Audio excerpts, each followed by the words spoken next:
Her grandson unplugged her oxygen machine to charge his guitar amp.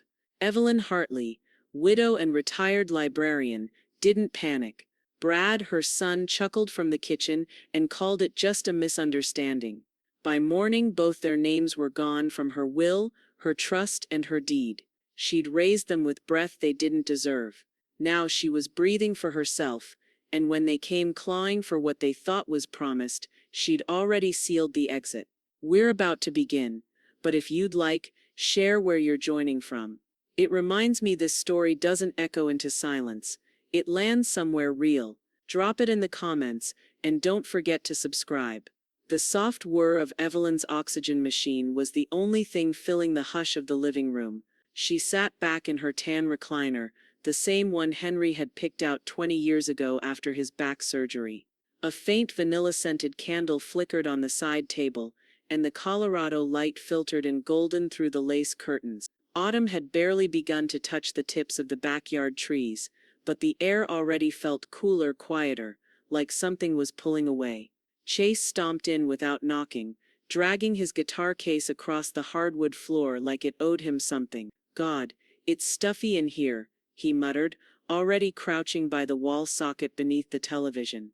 Evelyn turned her head, the cannula tugging gently under her nose. She watched him without speaking, her hand resting lightly over the warm pulse in her chest. "I need the outlet," he snapped. And before she could move, speak, or even blink, he yanked the plug free. The oxygen machine let out a warning beep, loud, sharp, insistent. Evelyn's breath hitched instantly, her lips parted, the air growing thinner around her like the walls were closing in. Brad wandered in with a half-eaten granola bar, paused at the sound of the alarm, and laughed. Actually laughed. It's not like she was doing much. He didn't even look at her.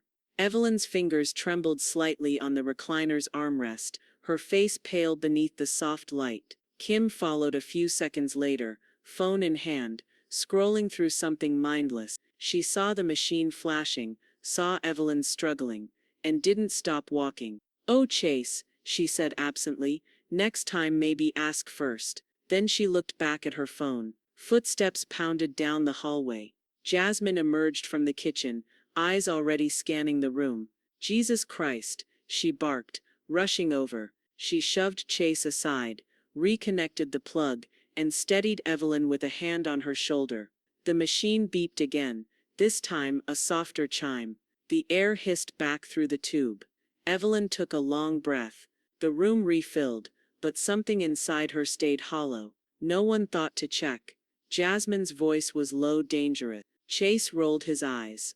"I said I needed the outlet." Brad raised his hands, like he was done with the whole conversation. "Come on, Jas, it's not that serious." But it was. Evelyn didn't speak. She didn't glare or cry or plead. She simply nodded once, shallowly, and looked down at the worn quilt over her knees. She folded the corner slowly, like she was tucking away something far more fragile than cloth. Dinner was a blur. Evelyn barely touched the chicken casserole. Kim had reheated from a store-bought tray. The conversation swirled around her like a fog. Chase complaining about a venue's mic setup. Brad asking if she'd heard about a new tax break for senior homeowners. Kim whining about a canceled Pilates class. Not one of them mentioned what happened. Later that night, the house was still. The candle had burned down to a shallow pool of wax. Outside, a breeze rustled the leaves against the window. Inside, Evelyn's oxygen hissed steadily beside her recliner. She moved with careful precision, the way she had back when Henry was sick, and every drawer, every form, every pill bottle had to be placed just so. She reached down and unlocked the bottom drawer of her desk. The key was always taped under the lamp base, a habit born from years of knowing people would eventually want what wasn't theirs. The papers inside were crisp, ordered, silent witnesses to decades of work and saving. The original will, property deeds, investment portfolios, insurance declarations. She smoothed her palm over the top page. The notarized will she'd signed 12 years ago when she still believed Brad would step up, Chase would mature, Kim might grow a heart. She retrieved a pen from the brass holder. one Henry had given her for their 40th anniversary. The cap clicked off with a soft pop. Her handwriting was deliberate, not angry, not shaky, just final. She circled Bradley Thomas Hartley, then Chase Alexander Hartley. Her breath flowed in, shallow but steady. She drew a line through both names, slow, unbroken, permanent. A soft knock startled her. She froze, listening, but it wasn't the door. Just the wind brushing a low-hanging branch across the gutter. Still, she didn't move right away. She just stared at the line she had drawn, as though in that single motion she'd finally reclaimed something they had been trying to unplug for years. The pen left an indent even after she'd crossed out their names, deep grooves in the paper that refused to flatten, no matter how she smoothed her hand over them. That night, Evelyn barely slept, not from fear or doubt, but from clarity, the kind that settled in your bones when you finally stopped making excuses for people you'd given everything to. By morning the coffee tasted sharper. Jasmine arrived just after 8. A soft knock, and the familiar scent of eucalyptus oil following her through the front door. She carried a tote bag of pill organizers and medical papers, but Evelyn was already at the kitchen table, documents neatly spread out like a war map. Eric Green sat opposite her, glasses perched low on his nose. He looked tired, but not surprised. "You're sure?" he asked, scanning the yellowed original will she'd unearthed. Evelyn didn't blink. "I was sure when I gave them my breath. I'm even surer now that they wasted it." Eric nodded, flipping through the pages. Brad's name glared back in black ink. Primary beneficiary. Chase beneath it. Secondary. Kim, mentioned only in the household exemption clause, had never warranted more than a line. "Anything sentimental you want to keep assigned to them?" he asked. Evelyn let out a faint laugh. Dry. Humorless. "They've never been sentimental a day in their lives." Jasmine poured tea in silence, her eyes scanning the papers. Her hand stilled on the cup when she saw her name, penciled in lightly under executor. "You sure about me?" she asked, voice low. Evelyn looked up. "You saved my life with a plug. That's more than they've done with blood." The three of them worked steadily. Evelyn produced a logbook of accounts, every savings certificate, every brokerage login, insurance, annuities, some handwritten, some printed, all precise. She changed passwords on each one, sliding a copy of the new master list into an envelope marked in red, "For Jasmine only."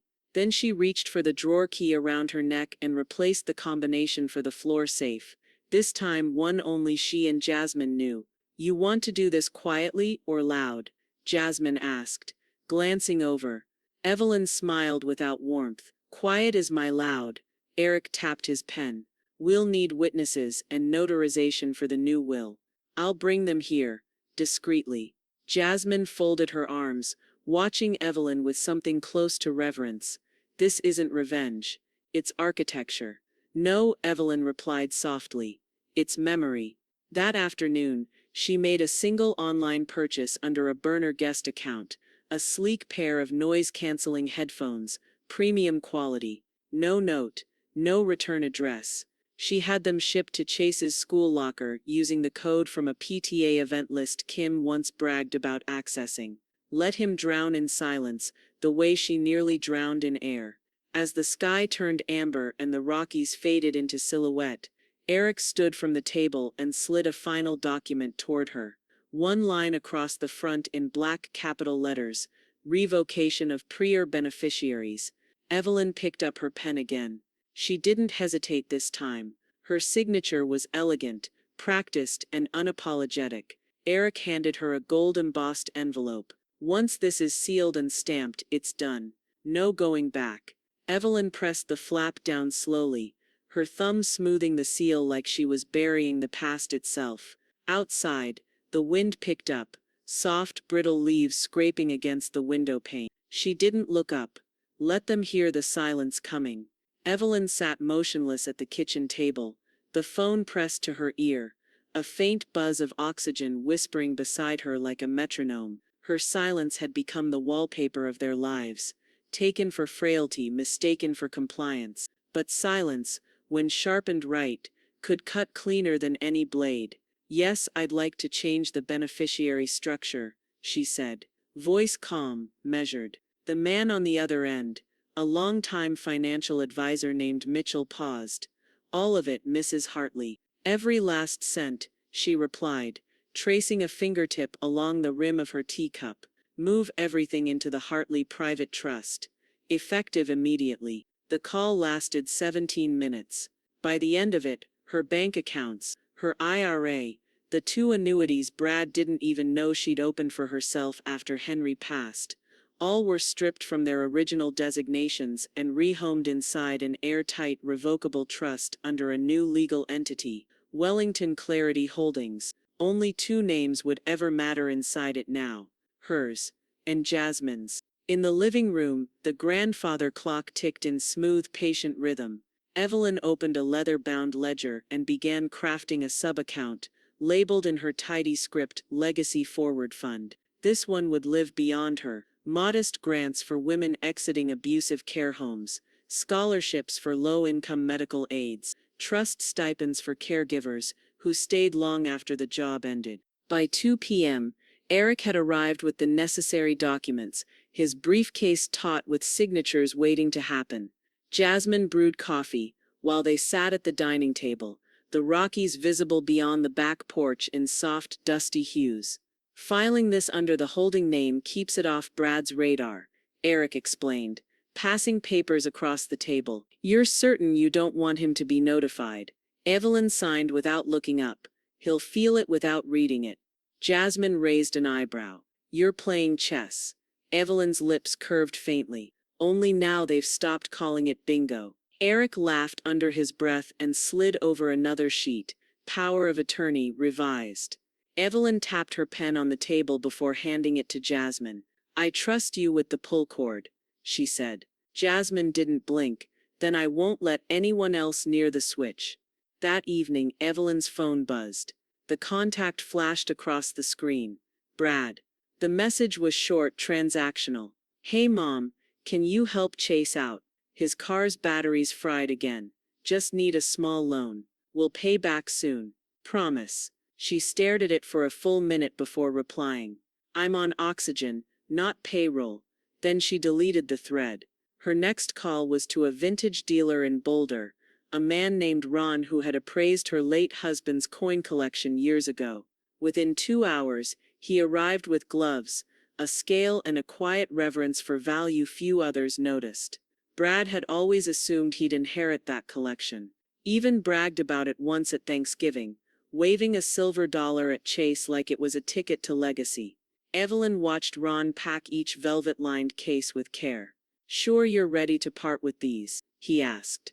Evelyn inhaled slowly, the oxygen cold and pure in her lungs. I'm ready for them to do more than collect dust. The sale cleared in 2 days. Evelyn took a small portion and sent an anonymous gift to Jasmine's church pantry fund. The rest she directed into a donation. She called the hospice center where Henry had taken his last breath and asked for the director by name. I'd like to make a gift, large enough for a new patient lounge. Wonderful, the woman replied. And may I ask who to thank? Evelyn smiled. Send the thank you note to Bradley T. Hartley. He's always loved having his name on things. The check went out that afternoon, sealed in gold foil stationery. The knock came before sunrise. Evelyn, already dressed in her oatmeal sweater and soft house shoes, opened the door without a word. A wiry man in a navy uniform stood holding a clipboard and a sealed box marked Transfer Switch plus Remote. Backup generator install, ma'am, he said, tipping his cap. We'll wire it straight through your panel. Seamless failover in an outage. Someone authorized you. I authorized me, Evelyn replied, stepping aside. By mid-morning the hum of drills and low radio static filled the house. The smell of hot metal and faint ozone drifted through the hallway. Jasmine arrived shortly after with a fresh coffee and 2 protein bars. She eyed the electricians with approval as one tested the panel behind the water heater. You're not playing checkers, she murmured. No, Evelyn replied. I'm building my own circuit. The lead tech handed Jasmine a small black remote no bigger than a car fob. This activates it. She just pushes and holds if the grid goes down. power reroutes automatically. Jasmine looked to Evelyn. You want me to have this? I trust your hands more than theirs, Evelyn said, then turned back to her tea. The next task was colder. Evelyn opened a green ledger, flipped to a tab marked Utilities, and began dialing. One by one, she disconnected Brad from everything. No access to the home's energy reserve fund, no co-signing rights on water or gas. She removed a billing email that had quietly forwarded monthly statements to an account Brad once claimed was just for emergencies. By the time the system confirmed her as the sole owner of every connected account, Evelyn felt lighter, not vindictive, just precise. That afternoon, a text came through from Kim. Kim Hartley. Hey, thinking we should all get together soon for a little family dinner, just something casual. You've been quiet lately, and Chase has a new song to share. We miss you. Evelyn read it twice. The emoji made her nauseous. She tapped back, slowly. Thank you for the invite. I'm having dinner with Eric and Jasmine that night. She didn't specify a night. She didn't need to. When Eric arrived with Thai takeout and Jasmine laid out her mother's linen napkin, Evelyn lit a single taper candle in the center of the table.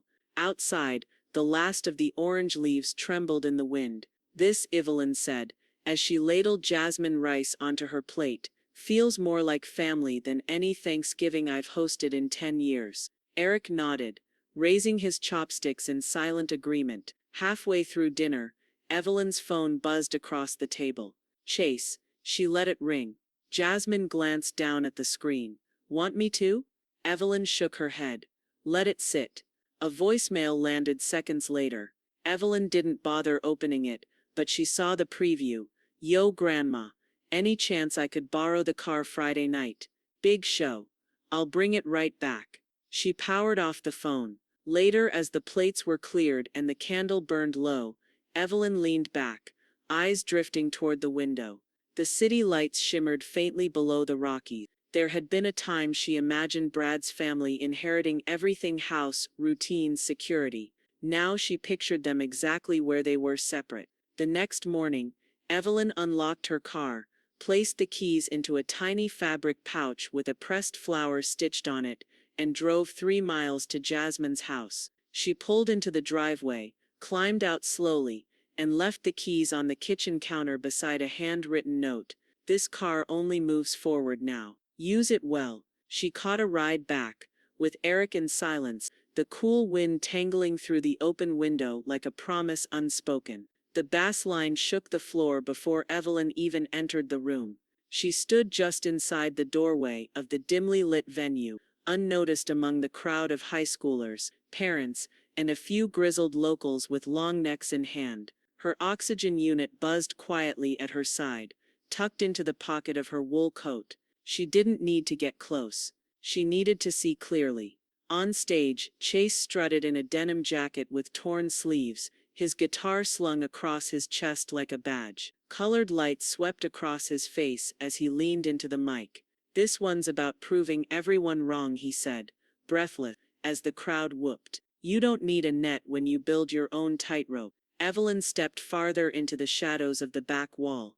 Her eyes didn't blink as the song tore through the room, loud, fast, unpolished. Her grandson's voice cracked on the higher notes, but he looked confident, too confident. When the song ended, he raised his arms and grinned into the applause. Thanks to my parents, he shouted into the mic, for never putting strings on support. This is what self-made looks like. Laughter. Cheers. Kim clapped wildly near the front, taking selfies with a tall blonde woman Evelyn didn't recognize. Brad stood nearby, nursing a beer, nodding like he'd somehow been responsible for every note Chase had ever hit. Evelyn didn't move. She reached into her pocket, pulled out her phone and hit record. She captured the whole speech. Every word. Every lie. 3 days later, Chase sat at a coffee shop 2 blocks from his school, headphones around his neck, legs kicked up over a second chair. His laptop was open to a half-finished college application, one Evelyn had quietly known about for months. Across town, Evelyn sat with Eric at her dining table, steam curling from 2 cups of black tea. The room smelled faintly of lemon polish and distant pine from the backyard. "You're absolutely sure?" Eric asked, scanning the paperwork again. "Let him prove how self-made he really is," Evelyn replied. She handed over a folder labeled Music Support Grant, Hartley Legacy Fund, closed. Chase had never known the fund existed. She'd opened it when he was 11, after overhearing him once say that playing music made him feel bigger than school. Evelyn had matched every birthday check with a silent contribution. It was nearing $32,000 when she pulled the plug that morning. Eric leaned back and opened a second file. "This will finalize revocation of all non-contractual gifts, past, present, and future. In your words." Evelyn nodded. "All gifts revoked from former beneficiaries. No ambiguity." Jasmine stepped into the room, her eyes catching Evelyn's. "He doesn't even know what he lost." Evelyn took a long sip of tea. "But he will." The rejection letter arrived on a Thursday. Chase tore open the envelope in the middle of the driveway, a guitar pick still looped around his index finger. His fingers tightened on the paper as his eyes scanned the bolded lines. "We regret to inform you that the tuition payment associated with your application has failed verification. Your financial aid status has been revoked pending correction. We are unable to proceed without a confirmed source of support." "Mom," he shouted, storming toward the house. "Why didn't it go through?" Kim peeked out from the front door, her smile twitching. "I thought Grandma had it set up." Brad appeared behind her, face tight, phone already in hand. Inside Evelyn's house, all was quiet. The generator hummed in standby, the oxygen unit pulsed gently, and a folder labeled Cancellations, Finalized sat at the center of the kitchen table. The waiting room smelled of antiseptic and spearmint gum. Evelyn sat in the far corner, back straight, oxygen tube trailing neatly down her coat like a silver thread. She watched the clock tick forward, each second deliberate, like her decision. When her name was called, she stood on her own. Jasmine rose beside her, not touching, not hovering, just present. A new kind of presence. Inside the exam room, Dr. Rubin flipped through her updated records, the paper crinkling as he turned each page. Middle-aged, soft-spoken, and meticulous, he had been recommended by Jasmine herself. Evelyn had switched without ceremony, without telling Brad. She owed him no explanation anymore. "So Evelyn," he said kindly, "you're requesting a change in your medical power of attorney?" "I am," she answered. "Effective immediately. Jasmine Rivera will hold all medical authority if I'm unable to speak for myself." Jasmine didn't say a word, but her eyes shined, not with pride, but gravity. Dr. Rubin tapped the digital pad. "You understand what that means legally?" "I understand what it means emotionally," Evelyn replied, folding her hands. She was the only one who noticed when I stopped breathing. "That's enough of a resume." The forms were signed within 15 minutes. With one pen stroke, Brad's name vanished from the list of authorized contacts. Evelyn watched the screen refresh. Her body remained calm, but something beneath her ribs finally unknotted. Back home, Evelyn moved with slow, practiced precision. She brought out her weekly medications, 12 bottles in total, each labeled with her shaky but determined handwriting. She lined them up across the dining table like soldiers. Jasmine stood nearby, with a biometric lockbox Evelyn had purchased months ago but never used. "This thing's state-of-the-art," Jasmine murmured, inspecting the interior. "Only opens to registered prints." "Register yours," Evelyn said simply. "Only yours." Jasmine hesitated. "Are you sure?" Evelyn looked up. "You handed me air. They handed me inconvenience." They loaded each bottle into coded compartments, programmed for dose time, color-coded for emergencies. Evelyn placed a backup list in a sealed envelope under the floorboard beside her desk, just in case. But she knew she wouldn't need it. That evening, just after sundown, the doorbell rang. She already knew who it was.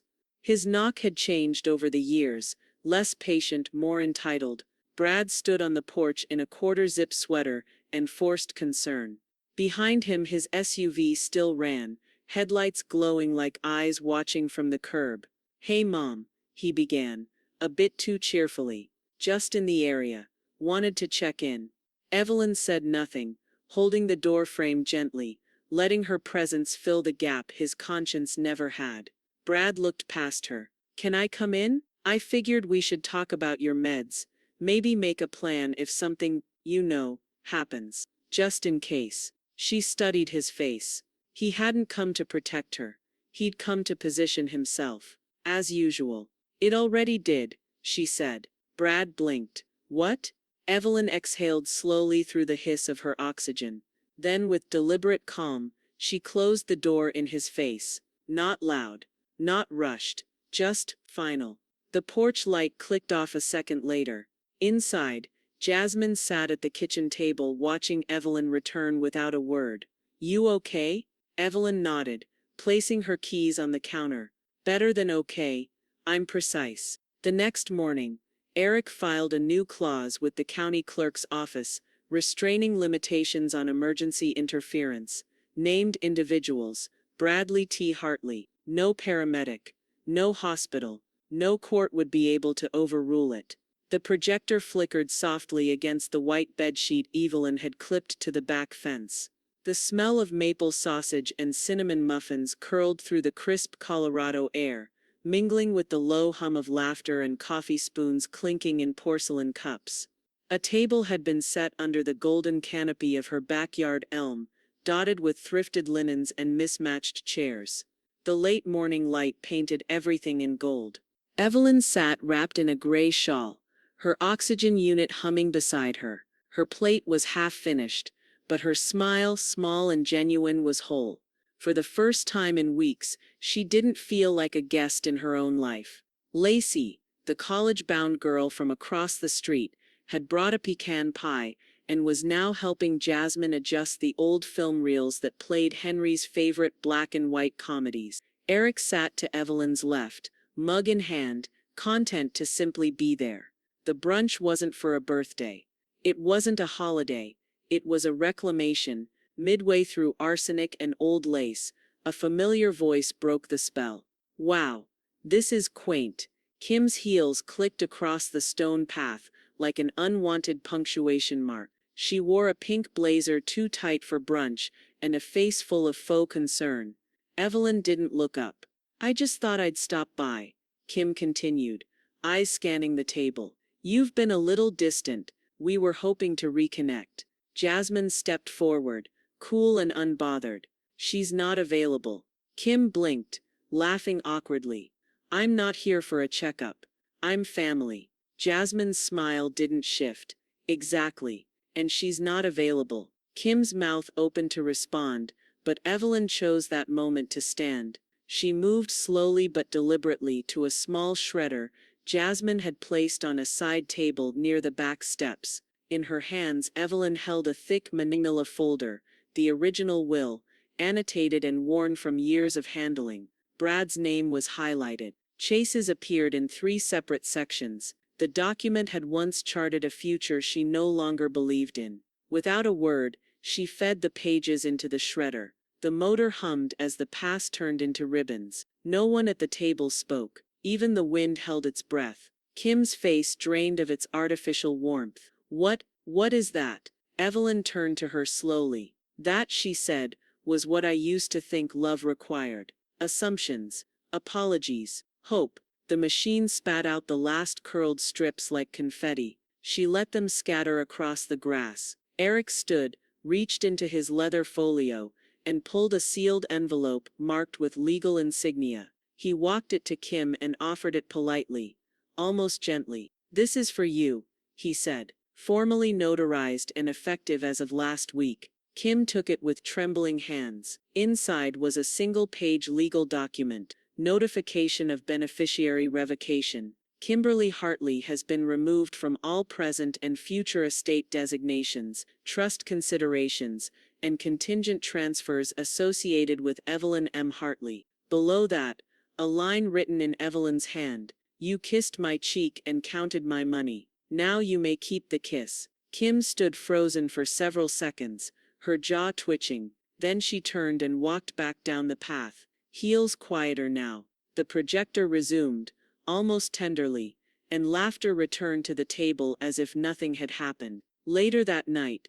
Evelyn sat in her recliner with the fireplace crackling and a blanket across her knees. The house felt warmer, not from heat but from ownership, true earned ownership of her choices. Her phone buzzed once, a voicemail from Brad. She didn't answer, but the preview flashed on screen. "You're doing all this out of spite, right?"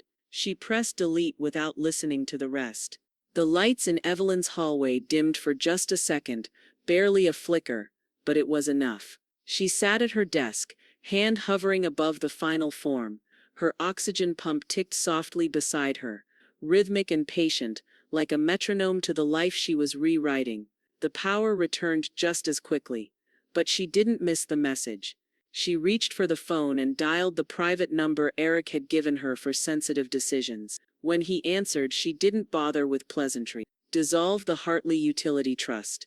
Effective today." Eric paused. "Are you sure?" I'm aware of what it'll do," she said. "Let it go dark." Later that morning, a technician in a reflective vest knocked on the front door of a sprawling two-story suburban home just outside Aurora's city limits. The Hartley residence, modern, angular, funded in part by Evelyn's name, was about to feel winter a little earlier.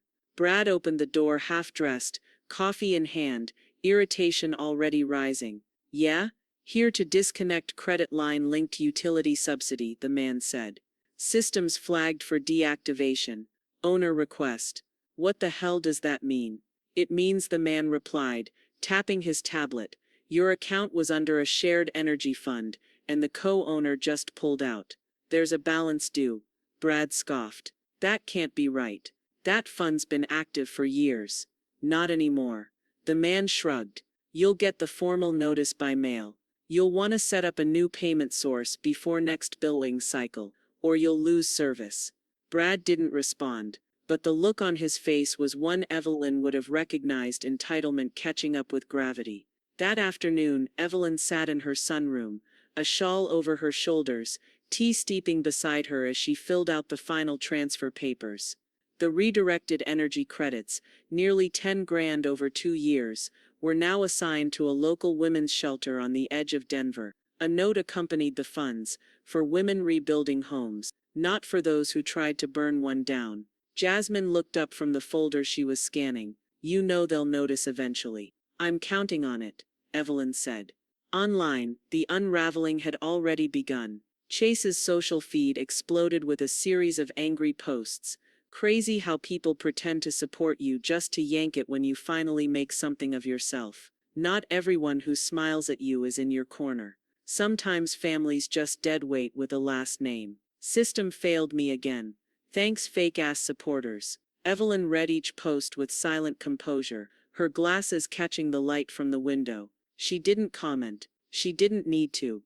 The world was watching him speak for himself, and he was failing loud. Kim, ever the image manager, scrambled to reframe the chaos. She posted photos of family dinners, filtered brunches, and smiling selfies with captions like "grateful for all the love" and "family above all." But someone had other plans. Within hours, older images surfaced, unfiltered candids from holiday gatherings, caught when Kim thought no one was filming. In one, she's mid-laugh, imitating Evelyn's oxygen mask with a paper towel roll. In another, she's pointing mockingly at Evelyn during a Mother's Day brunch, mimicking her breathing. The comment sections flooded. "Wow, that's who you are. Hope the love you post comes with an apology. She's the reason you live comfortably, and this is how you talk about her." Jasmine scrolled through the comments as she sat across from Evelyn. She looked up, her voice dry. That's the first time karma came early. As the sun began to dip behind the Rockies, Evelyn's mailbox clanked softly with a new delivery. She retrieved the envelope and turned it over in her hand. No return address, but familiar handwriting. She opened it slowly. A single page, unsigned. "I've seen what they've done to you.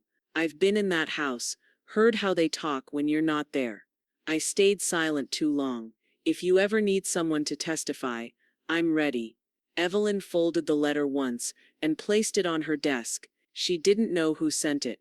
Not yet, but someone had been watching. The camera rolled silently, a red light blinking in the corner of Evelyn's living room. The air smelled of old wood polish and lavender detergent, the way Henry used to like it. Sunlight spilled across the carpet, golden and warm, but what Evelyn did next was anything but gentle. She reached for the fountain pen Eric placed before her, a thick-bodied instrument with a smooth silver barrel. Her hand was steady, her signature crisp, 3 firm strokes across the final page. With that ink, she redrew the bloodlines that had failed her. Jasmine stood nearby, expression unreadable. Eric, meticulous as ever, flipped the will over and presented the acknowledgement page to the camera. This document confirms Evelyn Marie Hartley's final, legally binding designation of estate executor and trustee, he said, tone clipped and formal. Effective immediately. Jasmine Rivera shall act as sole executor. Brad Hartley and Chase Hartley are hereby removed from all trusts, inheritances and contingent distributions. Evelyn didn't flinch, didn't blink. She simply looked into the camera and spoke the sentence she had practiced in her head for months. They tried to write my ending, but I rewrote the legacy. She reached for the smaller form next. No contest clause. The final failsafe. If Brad or Chase attempted to dispute any portion of the will, they would be disqualified from even contesting what they were already written out of. Eric gestured toward Jasmine. Would you like to state your acknowledgement for the record? Jasmine nodded.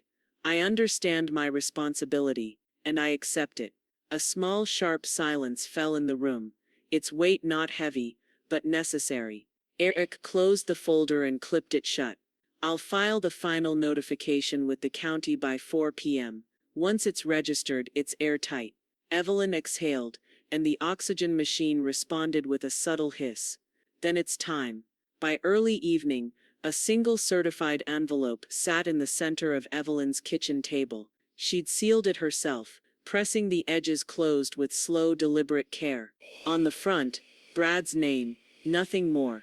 Inside, a printed copy of the contestation block, a notarized copy of his removal from all financial and legal standing, and a handwritten note. You took air from me. I took silence from you. She handed it to the postal courier, without hesitation. No return address, just the stamp of finality. The next morning, Evelyn sat near her window, sunlight catching the lines of her face. The leaves outside had begun to shift, amber and rust spreading through the trees like fire held in place. Her phone buzzed once.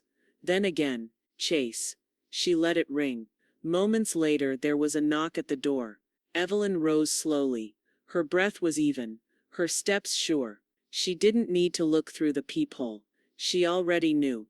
Chase stood on the porch, alone. No guitar, no swagger. His hands were shoved deep into the pockets of a hoodie, too thin for the cold. His eyes were glassy, red around the edges. He looked smaller now, less like the teenager who'd unplugged her air, more like the boy she once babysat with peanut butter crackers and hot chocolate. But Evelyn didn't open the door. She stood silently behind the wood and glass, watching as his mouth moved. She couldn't hear his words. Didn't need to.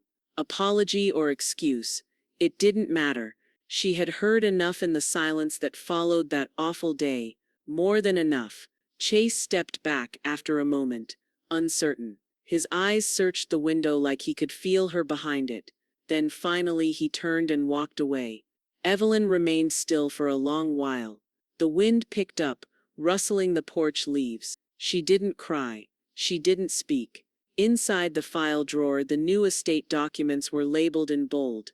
Evelyn Hartley, Final Trust. Executor Jasmine Rivera. The box was wrapped in plain brown paper, tied with twine and a handwritten tag for your breath and your freedom. Evelyn's fingers trembled slightly as she unknotted the string, revealing a sleek, graphite gray portable oxygen unit nestled inside soft tissue paper. Light as a purse, whisper quiet and battery-powered. She looked up, eyes shining. You didn't have to do this. Lacey stood near the dining table, backpack slung over one shoulder, her cheeks pink from the morning chill. You gave me clarity when I was drowning in pressure, Mrs. Hartley. You showed me what it meant to protect yourself. Least I can do is make it easier for you to breathe while doing it. Evelyn exhaled, slow, deep, uninterrupted. The hiss of airflow from the new unit was barely audible, but it filled her like confidence. Now I can walk farther than the mailbox without planning an exit strategy, she smiled. Later that week, Jasmine drove her across town to the women's shelter Evelyn had discreetly supported for years but never visited.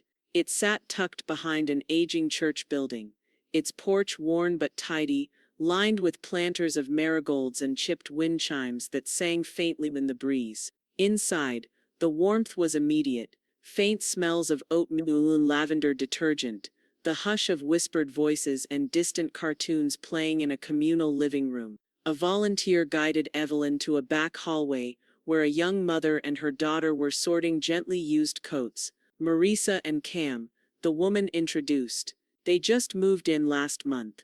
Evelyn watched them for a moment before stepping forward. This place, it doesn't give second chances, it gives firsts back. Marisa turned, eyes wide. Did you donate the lounge fund? Evelyn nodded, slow and soft. It's not charity, it's restoration. Cam, no older than 9, held out a drawing she'd been working on, a scribbled house with a woman at the window and flowers blooming all around it. This one's for you, she said. Evelyn's voice caught, but she accepted it with both hands. Then I have something for you too. That night, she opened the Legacy Forward Sub-Trust and added 2 new honorary recipients, Marisa Daniels and Camila Daniels, with annual distributions and housing aid earmarked through 2035. Real legacy, she said to herself, has nothing to do with blood. Back home, Jasmine crouched beside the kitchen cabinet and installed a sleek white medical alert console just below the countertop. This one only pings me. Not the call center, not the city, just me. Press once and I'm there. Evelyn looked at the device with the same care one would give to a loaded weapon. I've had so many people around me, she said, but never someone I could call who wouldn't ask why first. Jasmine touched her shoulder. You never have to explain again. The following afternoon, Eric sat on her porch, sleeves rolled and briefcase at his feet. The breeze swept through the pine trees, filling the silence with a steady, rustling hush. You've crossed every tin dotted, every insult they threw at you, he said, skimming through the final filings. Everything is protected now. Legally, financially, emotionally. You locked it down so tight, even I'm impressed. Evelyn stared at the mountains in the distance, their ridges sharp against the early fall sky. I don't want revenge, Eric, she said. I want results. He closed the folder with a soft snap. You just achieved both. That night, an email pinged through her inbox at 8:43 p.m. sharp. Subject estate protection approval, finalized from county clerk office body. Your estate and trust protections are now certified and sealed. No contest permitted. All beneficiaries updated. Evelyn pressed a hand to her chest, not in panic but peace. The world had tried to write her off, but her breath was now written in law. The message field blinked on her screen, cursor pulsing like a heartbeat.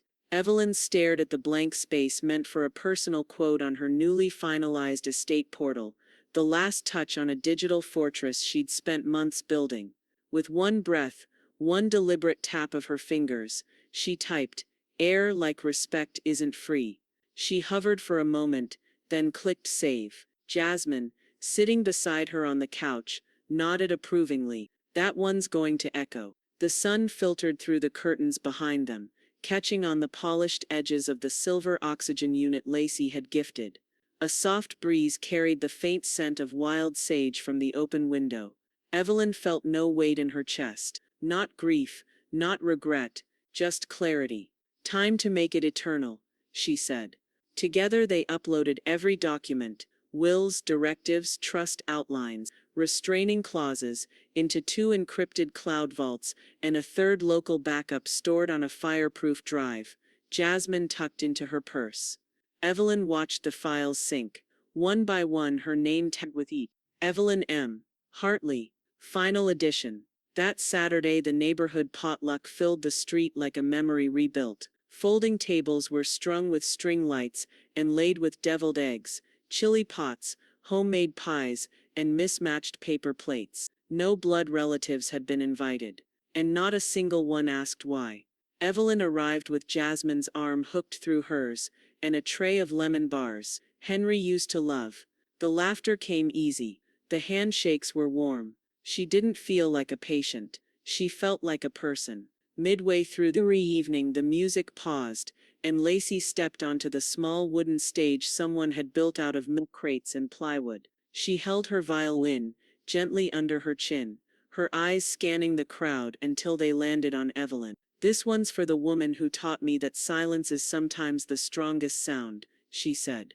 The first note sliced through the air like silk, a low haunting melody that swelled into something almost defiant. Evelyn sat in the front row, hand on her chest, her eyes brimming but dry. She didn't need to cry anymore. She was already seen. The bow danced, the notes lifted, and the crowd fell into quiet reverence. When Lacey finished, the applause came like thunder. Evelyn didn't stand. She just whispered, "That was the most honest thing I've heard in years." That night, alone in her living room, she opened her phone to find a notification. Chase Hartley posted for the first time in a while. She clicked without much interest, more out of obligation than emotion. The post was a muted selfie, captioned vaguely, "We don't always realize what we took until it's too far to return." There were no direct tags, no names, just 1,000 likes and a comment section full of empathy. Evelyn didn't comment. She didn't like it. She simply closed the app and exhaled. Some chords don't need to be played twice. The next morning, Eric arrived with a clipboard and a brass fountain pen. "You're sure?" he asked. Standing in the center of the now silent living room, Evelyn nodded. "I lived my life here. Now it's time for it to live beyond me." She signed the house deed in calm, steady strokes. With one flourish, it was no longer hers. It belonged to the shelter that had once given Marisa and Cam their second breath. Jasmine stood in the doorway, eyes damp, arms crossed. "You just handed a house to Hope." Evelyn smiled faintly, looking around one last time. "No," she said.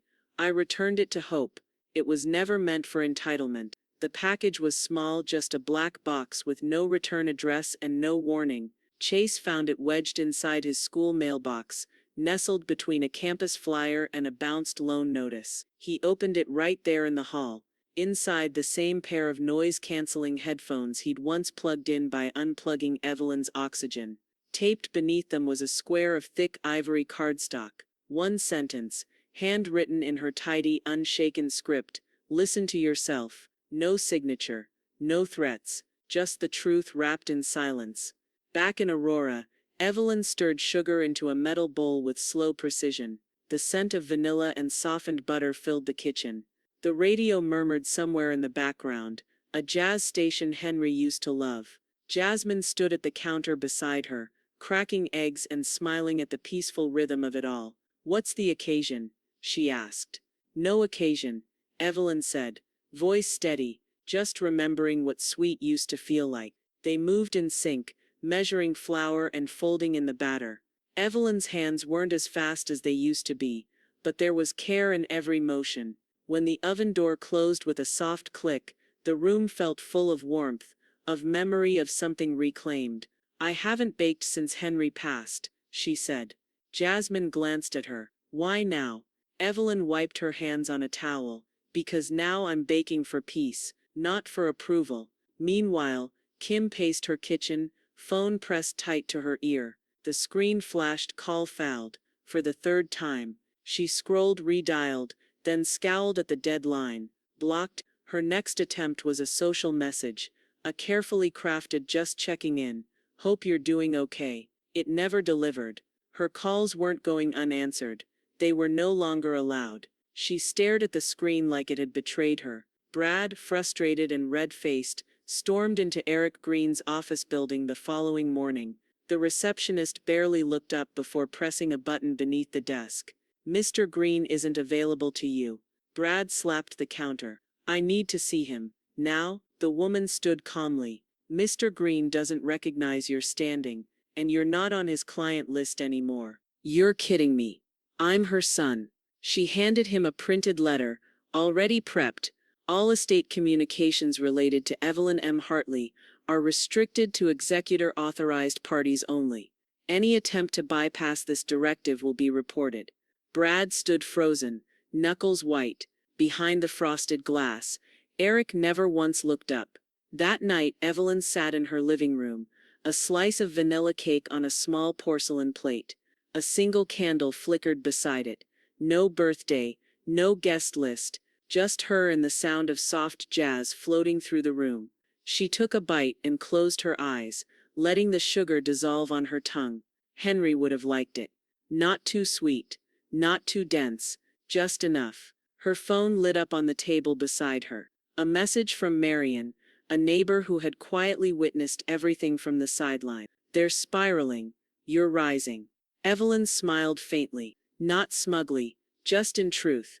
She stood and walked to the window, watching the streetlight flicker to life. Somewhere in the distance, the sound of a garage door slamming echoed into the night. Let them scream. She'd learned how to live without the noise. The next morning, an official envelope arrived, bearing the city seal. Jasmine found it in the mailbox and brought it in without comment. Evelyn opened it slowly, unfolding the crisp paper inside. Her fingers paused halfway down the page. We are pleased to inform you that you've been nominated for the Aurora Community Service Award in recognition of your contributions to elder advocacy and women's welfare. She read the sentence twice, then folded the paper, pressed it to her chest, and whispered, "Now that's a volume they can't mute." The ink dried fast under Evelyn's hand, but the words she'd written carried the weight of generations. Hartley Public Endowment for Caregivers and Survivors. Eric watched as she capped the pen and slid the final form across the table. His suit jacket was off, sleeves rolled, but the gravity in his eyes said everything. "That's it," he said. "You've just created something permanent." Evelyn nodded, her breath even, her oxygen unit faintly humming at her side. Let them chase applause. I'll build echo. At a cluttered desk hundreds of miles away, Chase hit submit on his application to Redwood Conservatory of Music, his last real shot at a scholarship since his tuition support had mysteriously evaporated. He didn't know that Evelyn had once spoken directly with the same admissions officer, earmarking funds for aspiring musicians with long-term vision, emotional maturity, and demonstrable gratitude. He also didn't know those funds, now sat in escrow, redirected to an entirely different applicant. 3 weeks later, the rejection hit like a cracked chord. "We regret to inform you." Chase didn't scream. He didn't cry. He simply stared at the screen, and for once sat in silence, alone, truly alone, with no amplifier to hide. Meanwhile, Jasmine wheeled Evelyn into the downtown arts center for the first time in a decade. Evelyn had traded her recliner for a red velvet chair beneath golden lights, surrounded by soft murmurs and the smell of old wood and waxed stage floors. The jazz recital opened with an upright bass solo that vibrated through the floor, followed by a saxophone wail so rich it pulled Evelyn back in time, to candlelit dances with Henry, to evenings where breathing wasn't machinery-assisted, to life lived in rhythm.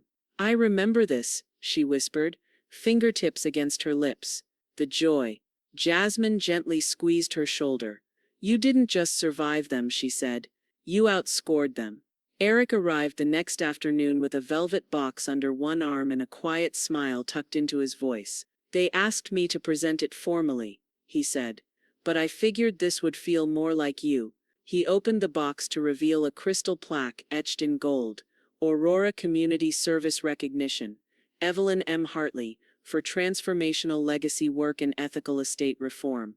She traced the lettering with one finger. "Funny. They once said I was just a woman on a machine." Eric folded his hands.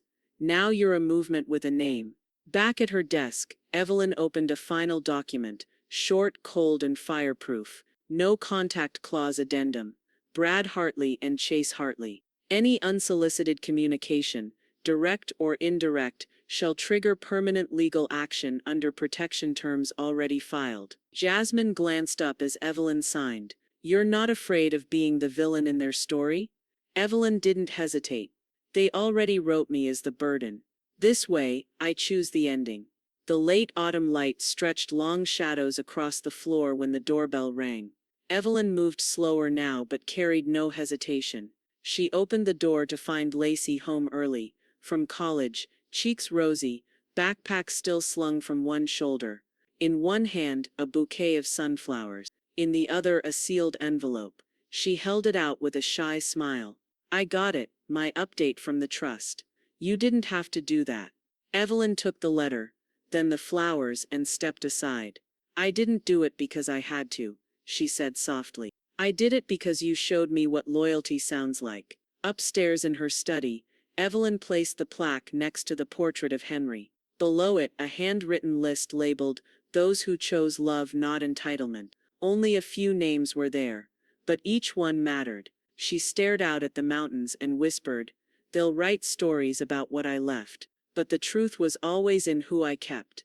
The leaves crunched softly underfoot, golden and curled like the edges of memory. Evelyn walked slowly, arm hooked into Jasmine's, the hum of her portable oxygen tank almost imperceptible, beneath the sound of wind threading through the cottonwoods. They moved down the park trail in quiet cadence, the silence not heavy, but sacred. A shared hush between two women who had outlived the noise of others. Evelyn paused near a bench that overlooked a pond barely touched by breeze. Ducks rippled through its mirrored surface, while sunlight danced on the water in long flickering ribbons. I used to walk this trail every morning before Henry's diagnosis, she said, eyes distant but warm. He'd sit right here while I circled twice. Said it was the best 10 minutes of quiet he got all day. Jasmine smiled softly. You never told me that. Evelyn chuckled. Some things feel better when they're handed down slowly, like breath, or peace. They sat, shoulder to shoulder, the late afternoon light slanting long across the gravel path. A child's laugh echoed in the distance, then faded. Evelyn reached into her coat pocket and pulled out a small velvet pouch. Inside it, a slender silver bracelet, tarnished with age but etched with 3 letters, EMH.